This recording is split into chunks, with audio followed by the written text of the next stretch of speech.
देवोत्थान एकादशी है।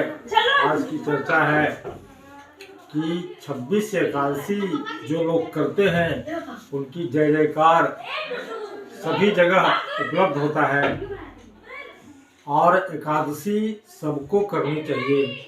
और आज की एकादशी देवोत्थान, आज के बाद सभी देवता जग जाते हैं। आज के बाद जो भी शुभ कार्य किया जाता है सब मंगलमय प्रदान करने वाला होता है। इसीलिए आज की एकादशी तुलसी विवाह बहुत ही महत्वपूर्ण है। आज के दिन जो तुलसी जी का विवाह करेंगे उनका कल्याण होगा, सर्व कामना सिद्ध हो जाएगी। और प्रेम से आप तुलसी का पूजन करें, अर्चन करें, वंदन करें, उनका विवाह करें, उनकी परिक्रमा करें। और इस तरह आप एकादशी को अपने जीवन में उतार लें। और ये 26 एकादशी जो साल भर में होती है, सभी एकादशी को करने का एक नियम ले लें।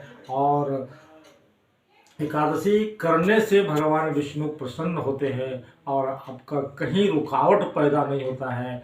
वह सीधे वैकुंठ धाम चला जाता है, उसका कहीं कट ऑफ नहीं होता है। इसलिए सभी लोगों को, इस धरती पर जितने भी आए हुए लोग हैं, स्त्री पुरुष, सभी लोगों को एकादशी व्रत करने चाहिए।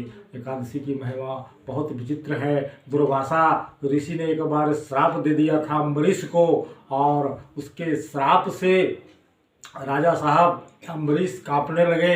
लेकिन ऐसे प्रतापी राजा थे जिन्होंने एकादशी व्रत का नियम लिया था और उन्होंने जानबूझकर कोई गलती नहीं की थी। अनजाने में वे किस राय लेकर ब्राह्मणों के द्वारा वह जल पान सिर्फ किया था, और दुर्वासा इतने में क्रोधित हो जाते हैं और उनको श्राप दे दिया।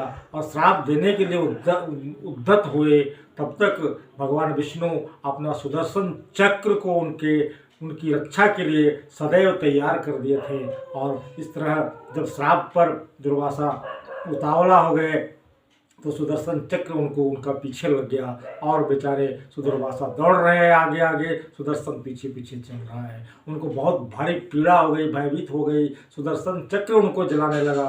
अंत में वो शंकर जी के पास गए हैं, फिर विष्णु लोग गए हैं, लेकिन कहीं उनका निराकरण नहीं हुआ। सभी लोगों ने एक ही स्वर में कहा, या जहाँ से आप आए हैं वहीं चल जाएं, और जो एकादशी व्रत राजा अम्बरीश किए हैं उन्हीं के पास जाकर अपनी गलती का प्रायश्चित करें, और वहीं से सारा समाधान आपका हो जाएगा। इस तरह एकादशी की महिमा है, बहुत ही विचित्र महिमा है। यह एकादशी दुर्वासा जी को समझ में आ गया कि